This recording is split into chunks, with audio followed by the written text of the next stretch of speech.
So how do you celebrate 80 years of the most influential superheroes ever created? Well, you do so by also celebrating 40 years of one of the most epic blockbusters ever committed to film. Because this looks like a job for Superman, the movie.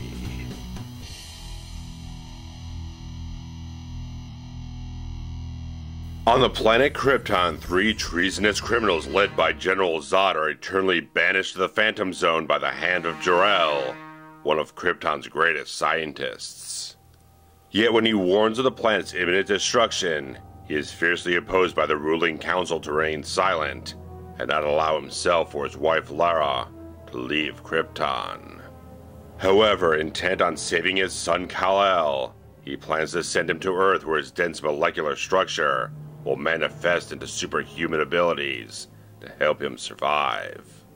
Thus Jor-el rockets his son off to a distant world, as theirs is destroyed.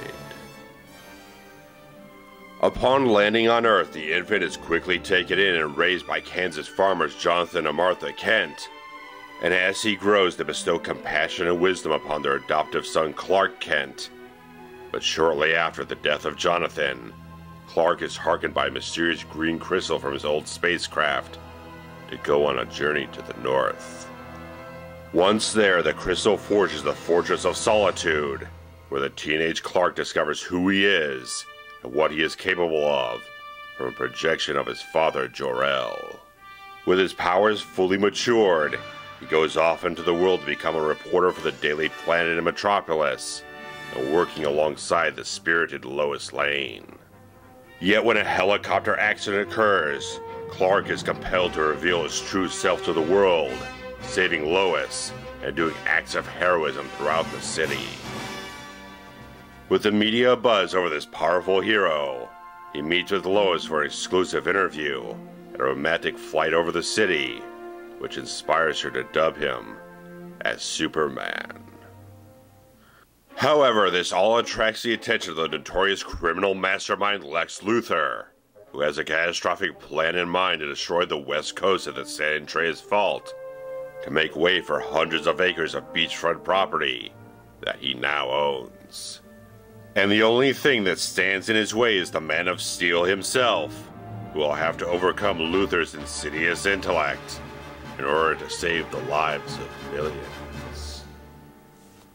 So in December of 1978, Superman the movie was released to cinemas in the United Kingdom and the United States on the 14th and 15th of the month respectively, and went on to gross over $300 million at the worldwide box office of a $55 million budget, and this entire Herculean filmmaking effort, which started off with producers Alexander and his son Ilya Salkind, where they're kind of looking for that next big project to pour their investments into and especially get a big return on their investments as well. And Ilya was the one who kind of suggested just adapting Superman, this sort of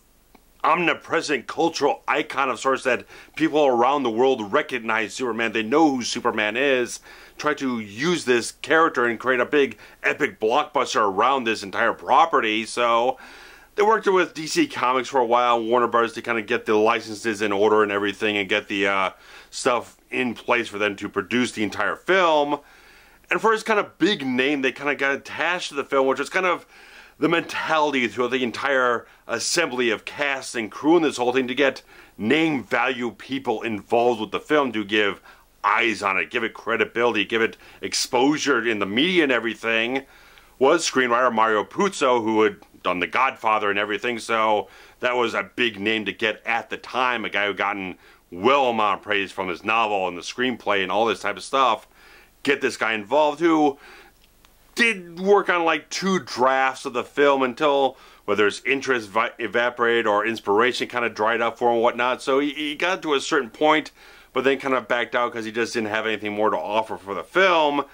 So they brought in a couple other screenwriters who were working on things while they were trying to put other things together as years went by and things started to develop in Hollywood with stuff like the new Hollywood movement, getting big stars like Steven Spielberg hitting it big with Jaws and everything to kind of get the wheels moving on all this epic blockbuster type of stuff that is starting to build up over time in the entire Hollywood community and everything. So they started seeing that stuff going on and seeing like, well, maybe Spielberg, we can't get him, but they started looking at William Friedkin and Sam Peckinpah and this guy and that guy, all the really hot directors get a lot of energy from these type of guys, but no one really worked out until they kind of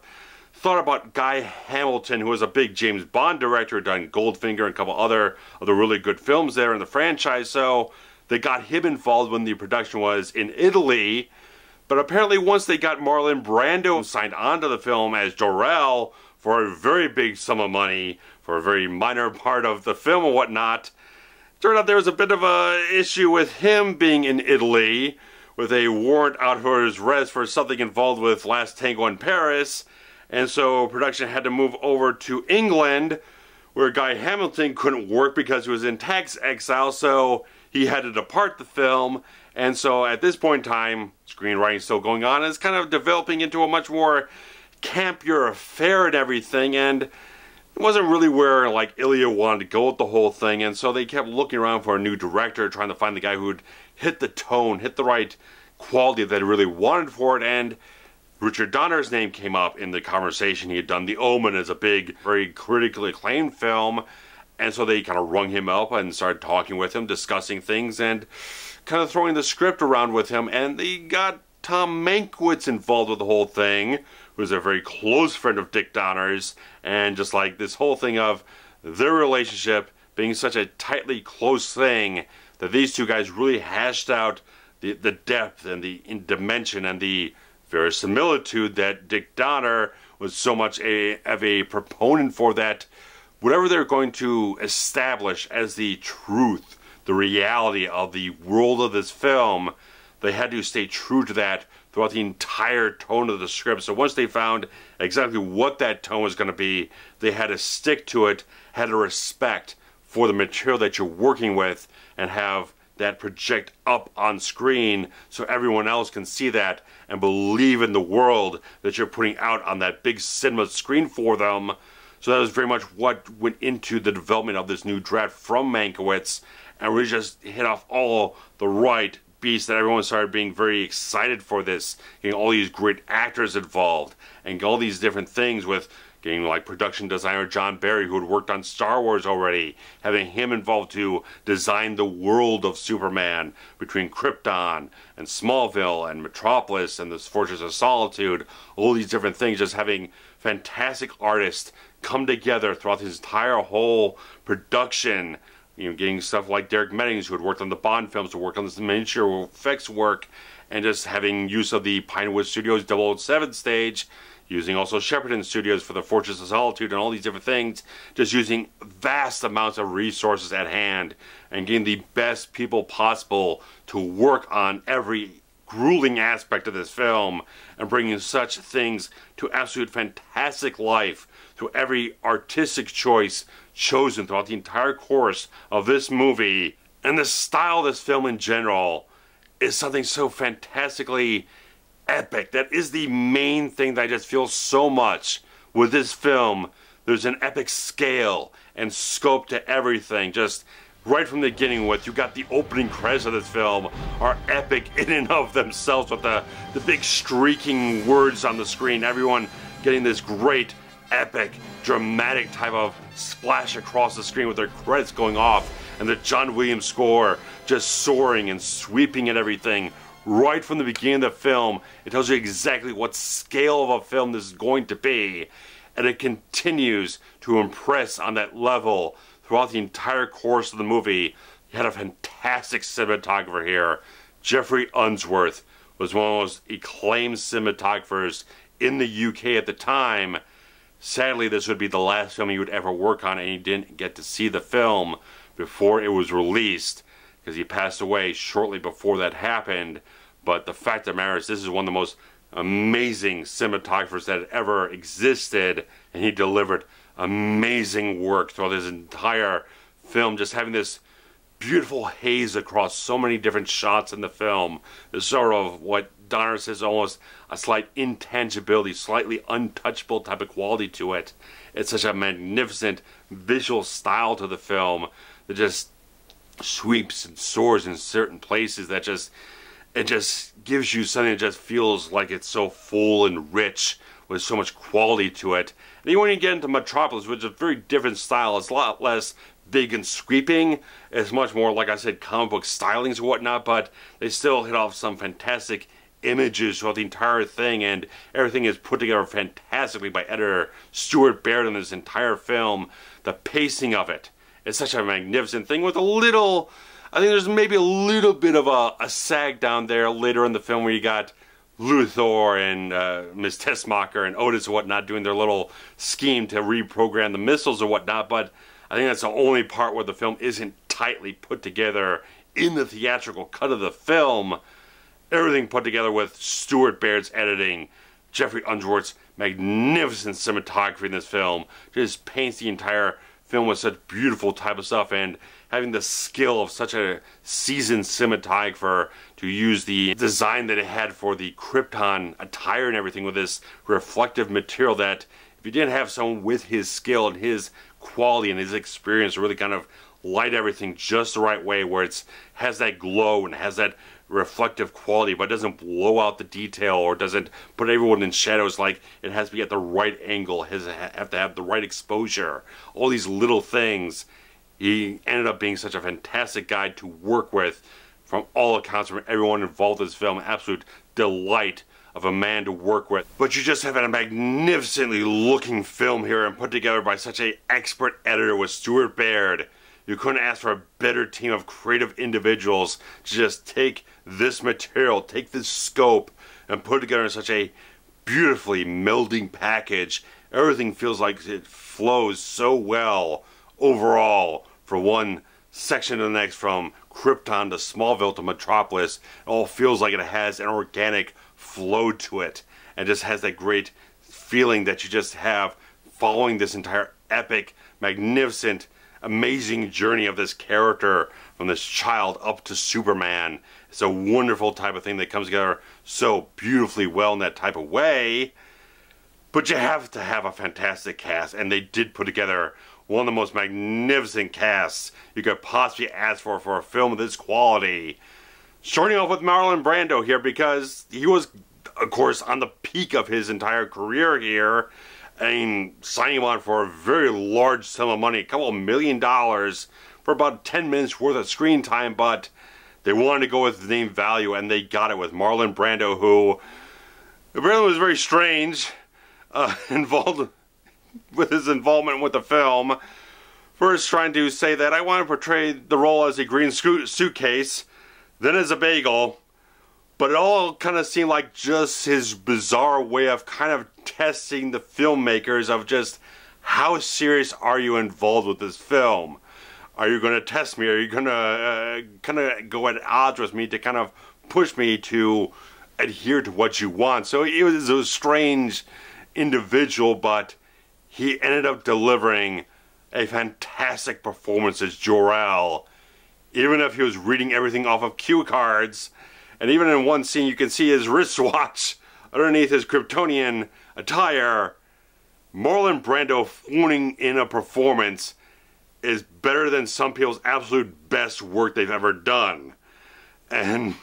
for hell's sake, Marlon Brando does a fantastic job delivering a very strong performance here. He just brings such a consummate nobility to the character of Jor-el that is very much echoing the quality of what Superman is going to show you in this film. Just qualities of Jor-el reflect back in his son and everything, and that's such a great way of how they wrote the character and how he performed it as well. He just has this weight of love that he has for his son. When you see him putting him in the shuttle and everything, the little spaceship, you just see the heartstrings getting pulled with his performance there. Again, even if he's reading off of cue cards and not doing a highly committed performance, the guy just can't dip below a certain level of quality no matter what he tries. He is putting together a fantastic memorable and very touching performance in this role. Every time you see him on screen, he just projects such emotion and such heartfelt quality about what he's saying to his son, and all the sentiments that he has from all the care that he has, all the compassion that he shows and everything. Fact of the matter is, whatever he was committed to, he put together a fantastic performance. And even Glenn Ford as Jonathan Kent, I feel, works on the same wavelength as Jor-el. They both project the same sentiments, the same qualities. I think they would very much be two halves of a whole, of a father figure for Clark, Kal-El, Superman, and whatnot. They both give him the same quality of advice, the same quality of compassion and perspective on their lives and everything. It's a really fantastic minor performance from Glenn Ford, but what beats he has to hit in this whole thing hit absolutely dead on perfectly, and you do feel that sadness when he does keel over from the heart attack and everything. Just like it carries a weight for the minimal amount of screen time he had. It makes maximum impact from that time. And even the same goes for Jeff East, who portrays the young Clark Kent in those Smallville scenes. Even though they did dub over his voice with Christopher Reeve because they felt like his voice was a little deeper than Chris Reeve's and it would be a little bit off-putting or whatnot, what he so brings the whole thing to emote, to project on screen, the way he carries himself as Clark, feels like a very organic continuity with the character that East and Reeve did work together and collaborate to make sure they did have a little bit of each other in their performances, to take on a little bit of traits from each other to kind of make it that sort of organic continuity between both performances to create an overall cohesive performance of a character throughout the entire course of this film. But all these characters, all these performances from Jor-el and Jonathan Kent to Jeff East as the teenage Clark Kent, showing off the values that he's learned living in Smallville, Kansas, and begin to learn the things about where he came from and everything. All that fuels into the performance that makes this the beloved classic that it is. Makes it the trailblazing standard of a genre that it became. Because without Christopher Reeve in this film,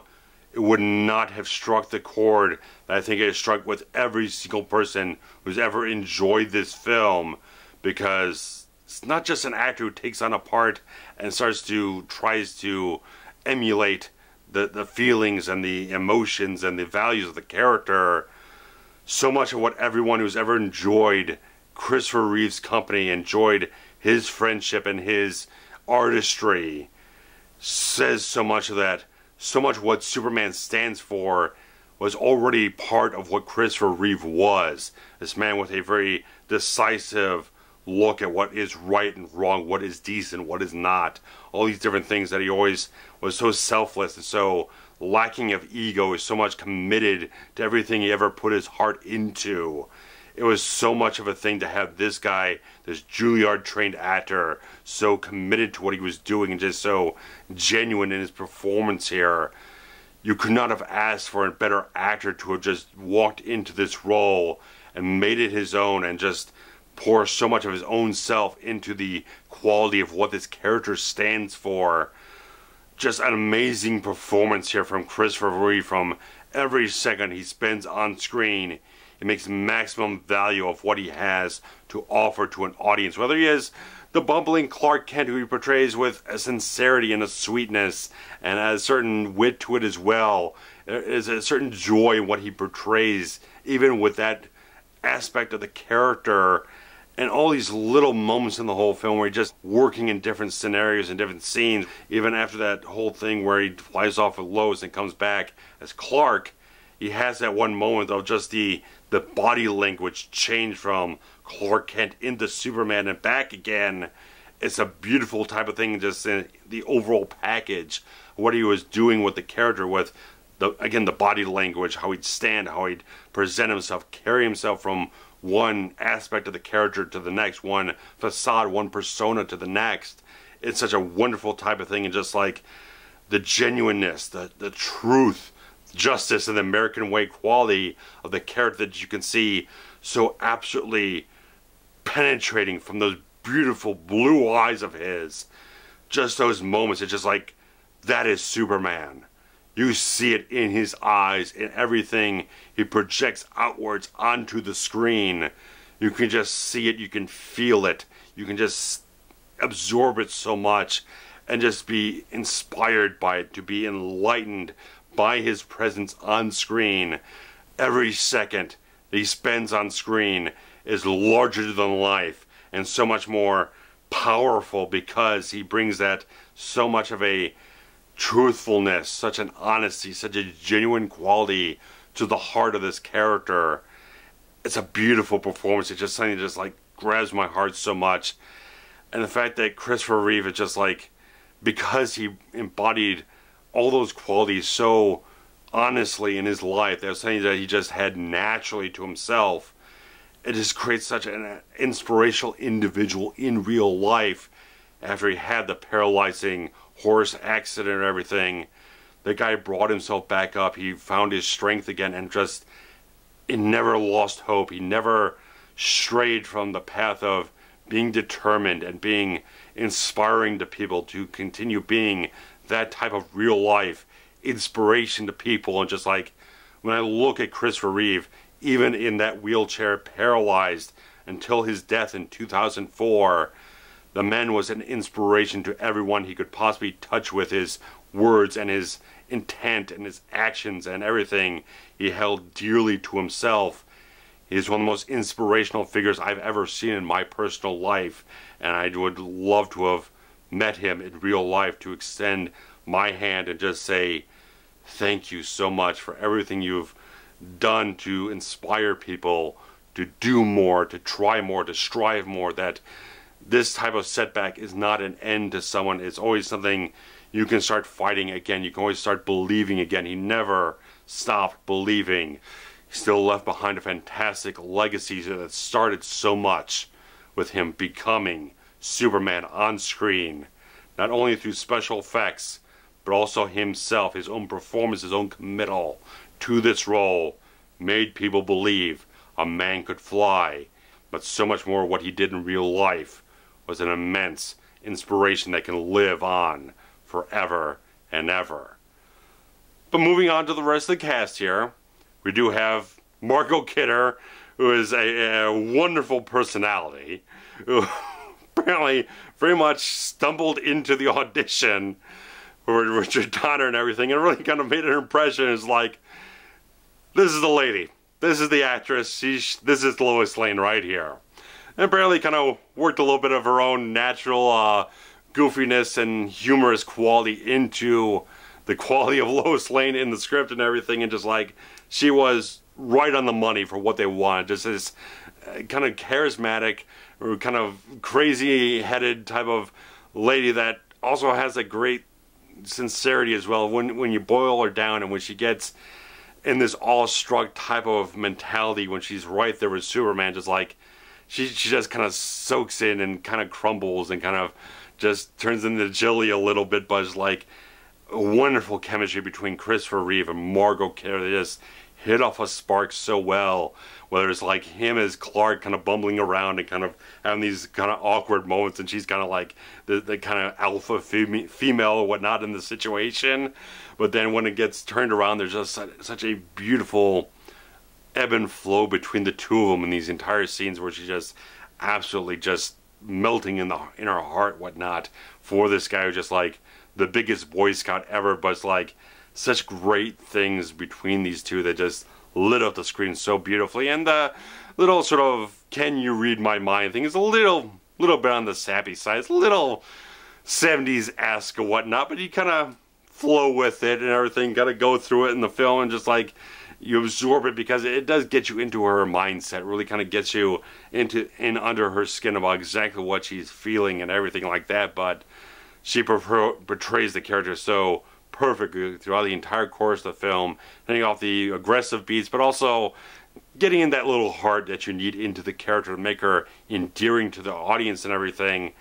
She does a wonderful job, and just all this type of stuff, wonderful between her and Reeve. And the other actor that got to sign on to this film very early on, alongside Marlon Brando, was the absolutely brilliant Gene Hackman, who's an actor that's been retired for a number of years at this point in time, and every time I go back and watch a Gene Hackman performance, no matter what it is he's doing in the film, I just so sorely miss him in movies today because he had such a rock-solid, penetrating quality of what he would command on screen. Such an amazing presence in general, and just brought so much gravitas to what he portrayed in any film he ever did. And it's a very interesting performance of his Lex Luthor because obviously this was all pre-Crisis on Infinite Earths, and it was very much a very different type of Lex Luthor than what we've become much more accustomed to over the last 30 years or so, which was kind of the corporate mogul type of character that he's become. It was very much an interesting relationship growing up and sort of more of the post-Crisis era and everything, kind of be more familiar with that version, but as time is going on, I've been able to respect and get deeper appreciation for the film and Hackman as a performer in general, to see what he brings to this role that on the surface could probably seem very flashy and colorful and goofy or whatnot. He has such, again, that gravitas of this character that is played a lot for kind of comedy, humor and everything, but he has such a sharp wit and such a command of charisma on screen that you can see the gears moving inside of the character of Luthor here, that even if he's surrounded by kind of bumbling cohorts and everything, you could just see that little bit of intelligence, that little bit of cunning, that little bit of dangerous sociopathic tendencies becoming much more that menacing type of figure as you get closer to that climax of the film and his entire plan starts to unfold and everything, as a wonderfully interesting performance that, again, Gene Hackman just brings that kind of intensity or that kind of more interesting quality to the character that he just has much more going on to the thought process of the character, really kind of just draw you into the character and get you interested in all these moments and just hit up all the beats just so sharply and having such amazing chemistry across the board with everyone he works with here. And even just when he gets in there with Christopher Reeve, Luthor and Superman there, there's amazing chemistry between the two of them that they just hit off an interesting dynamic there that he brings out that sort of contempt and conviction in Superman. I think they just hit off a very interesting, unique approach and execution of Luthor here that really strikes such a good chord. You see so much of what he brings forth with the humor and the interesting, more maniacal type of qualities of the character as a really good performance of Gene Hackman, who just really nails it. And in general, you have such a well-respected and wonderfully talented cast here with Jackie Cooper as Perry White, Ned Beatty as Otis, Valerie Perrine as Miss Tessmacher, and of course, as I'll definitely speak of when I eventually review Superman 2, Terence Stamp is fantastic in this one scene that you get from the character of Zod here that he makes such a strong impression that when people saw teasers and trailers and such for Superman 2, they definitely remember this character from the beginning of the first film because fantastic actor, strong presence. I've memorized his entire speech from the beginning of this movie because he's just absolutely fantastic and just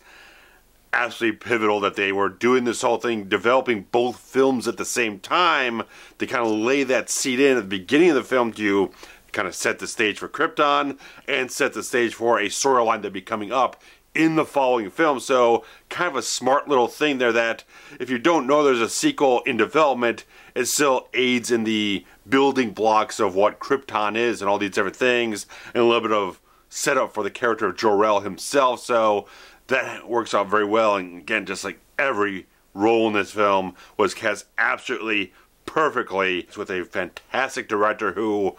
did so much, putting forth such a great energy and such a great optimism to just get his vision put up on screen with the most absolute fantastic talent he could behind and in front of the camera here. That is so much good work to develop that type of thing and push it forward and have all the right aspects meld together with this film. And one of the most key ones, absolutely positively, is the score by the great John Williams that Dick Donner was kind of looking to work again with Jerry Goldsmith as he did on The Omen, but as schedules kind of get pushed back and delays with production and everything, he went from Goldsmith to Williams, back to Goldsmith, and then went back to John Williams finally. And I think absolutely this is probably John Williams' finest piece of work overall, because there's so many things that John Williams has done throughout his career is absolutely fantastic type of stuff. But for me, there's no score that he's done that elicits as much emotion in myself as what he did with this film to craft beautiful themes. Things that just struck so well with the visuals of the film and the tone of it overall, and give it that grand, sweeping, epic quality, and touching on all the emotional beats so very well, and just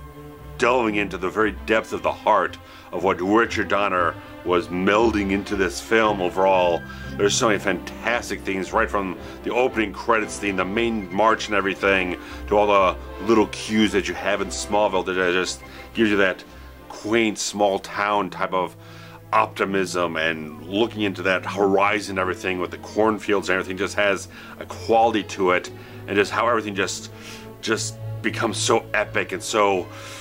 intense, and just has that great feel when you see Superman show up on screen, and just all the little things they uses in technique and style, and just kind of like giving you a little foreboding sense of when things are about to take that different turn, that heroic turn in the film. Just having all these little things float in and out of the entire themes of the film, hitting off a beautiful collection of cues and ideas and just moods in general. Just like everything he wove together in this whole thing felt rich and full and dynamic, and just captures the spirit of Superman so exquisitely well. I could not imagine anyone else doing as good of a job, as good as Jerry Goldsmith is as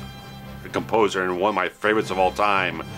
John Williams was absolutely the man to exactly nail that quality and set the template for the next several decades of what captures the spirit of Superman musically, and having this theme used over and over again all the way up until Smallville, using those cues and themes, and having other composers come in, mimic his work, take those themes and weave them into new films and scenarios. And one of the most vital things for Richard Donner going into this film was finding a way to make audiences believe that a man could fly. Because up until now, there have been pretty primitive ways of doing so, with a guy jumping on a trampoline, leaping out a window, or laid out on a board, flying in a straight line across the screen. It's not very dynamic, it's not cinematic, it's not at all what you need to put up on the big screen with a film of this magnitude and everything to have that type of quality. And when they first went in to see what the special effects team had come up with, it was the same old shit. So Donner had to go ahead and try to force innovation upon the film, and the filmmakers, special effects people, and use every technique they could possibly pull out of their bags, with rear screen projection, blue screen, all types of wire work. Different costumes were made for different effects and different stunts and different things going on in the film, and they just had to utilize every possible thing. They even did potential animation tests that didn't look too great, whatnot, but they pulled out everything they could to make it as freeing to the vision of what Richard Donner needed Superman to be on screen. Because if you have the great performance, but then the special effects suck, it just brings the whole film down and doesn't give you that overall wow factor of things. So they did all this type of stuff to really utilize what they could and push it forward to make it a massive effort of special effects work, and they won an Oscar for everything they did in this film. But kind of the best special effect in the film is Christopher Reeve himself, because when he was on the wires, he had such a natural elegance of how he moved his body for the takeoffs and the landings, how he'd bank himself around a shot and everything, and all these different things, that he was able to use the athletic ability he had built up in his past, playing all different types of sports and always being so in very fit shape, and using David Prowse to put him through a very heavy weightlifting and bodybuilding regime to get his physique up to make him look like Superman in this whole film. And certainly his body type kind of fluctuates in different scenes, from thinner to much more fuller or whatnot, but in general, The effects work in this film is absolutely fantastic. I mean, you've got all the miniature work on Krypton, making this epic scale out of these small little models or whatnot, just photographing so beautifully so many different things just in that sequence alone where Krypton explodes and all these different things. It just pushed forward from some of the stuff that was really kind of industrialized and kind of kit bash and all these different things they did on Star Wars. They really got a real good elegance to what they were able to achieve with these special effects on this film, using the best people in the UK, in the US, all these different people to develop and fashion all these fantastic ideas and visualize different settings and different action sequences, all these different things. They did a fantastic job, and they nailed it almost every single time, because there was a little bit of a scheduling issue there at the end of post-production, because Derek Meddings, who was working on the miniature effects work of the film, did have to depart to work on the next James Bond movie, so some of the shots in that part where Superman is blocking out the flood from the broken dam don't really hold up to scale very well, but the fact that they won that Oscar is a very strong testament to the quality of the effects they achieved throughout the rest of the picture. And it is a film that does exist in a few different versions. Now, the theatrical cut is 2 hours and 7 minutes long, which is the most streamlined and concise version of the film. No problem with it whatsoever. It's such a tightly lean type of film with only, like I said, that little bit of sag there where they're kind of futzing around with the missiles and everything, but other than that, the film rides on a very strong, tight pace. But when the film made its network television premiere in 1982, Salkinds decided to throw in over an hour's worth of extra footage, extending it out to 3 hours and 8 minutes long, and you could definitely tell that the film really did seem to run over budget and over schedule, at least from their perspective, because there's a lot of extraneous bits and pieces in this cut of the film that clearly just didn't need to be there, and obviously Stuart Barrett kind of agreed with that sentiment and really chopped a lot of stuff out and made it much more of a lean version for the theatrical cut.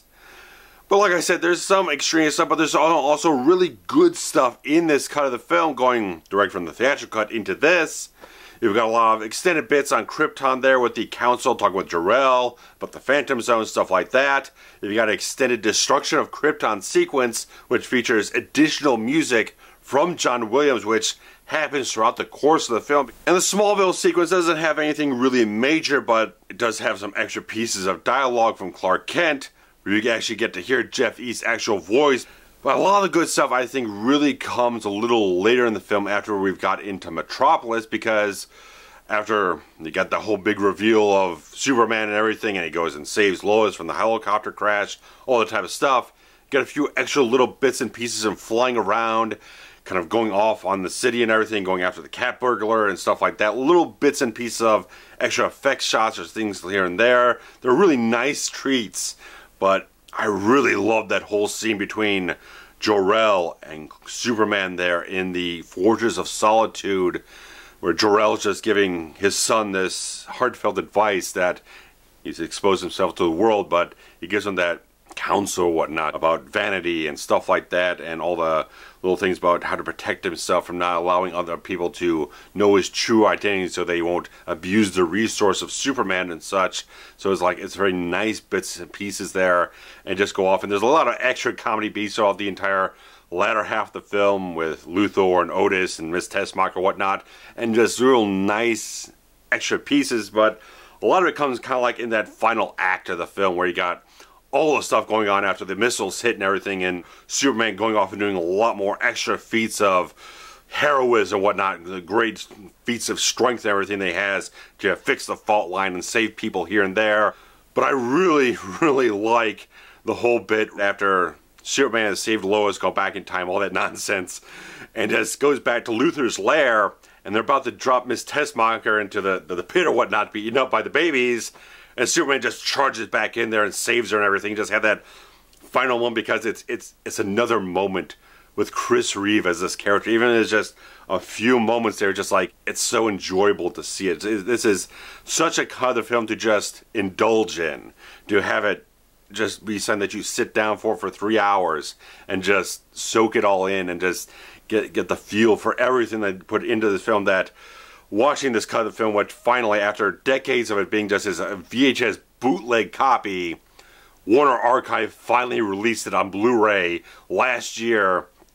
Did a wonderful job putting it up there, not doing a whole lot of tinkering with the image quality and whatnot. It felt like a very honest transfer of the negative that they found, put together in a wonderful HD transfer and everything. And just going off from there,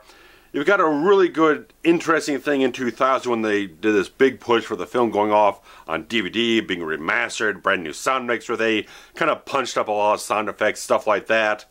But it was a Richard Donner approved sort of director's cut of the film, a special edition, and he did add in a number of extra sequences from that TV cut that never really got off in any sort of high quality widescreen presentation up to that point. So he did add in more of that stuff from Krypton with the council and everything. He added in that wonderful scene between Kal-El and Jor-El in the Fortress of Solitude. He added in that entire sort of testing ground sequence that Luthor does with Superman with the bullets and the fire and the ice and everything, which is also in the extended cut. But it's just like he added in all these nice little extra beats in there that really just filled out and fleshed out the film a little bit stronger in a certain way. But the theatrical cut is such a good, concise, easy-going film that just hits off everything beautifully. I only really missed that Fortress of Solitude sequence with Jor-El and his son and everything. That's really the only sequence I really strongly miss when I watch the theatrical cut of the film. And it's such an interesting thing that, again, they had all these production conflicts between Donner and the producers and all these go-between kind of guys on the set and everything, like Pierre Spengler, Richard Lesser, all these people. And they got so much into like doing both films at the same time, shooting things almost concurrently, consecutively between one film to the next film, shooting the first two movies together, that it became like such a big issue of money running out and schedules getting overblown and stuff like that, that they had to get a definitive end for the first film, because it was originally going to be a cliffhanger of one of the missiles just bursting the villains out of the Phantom Zone, and you're left on kind of like, to be continued.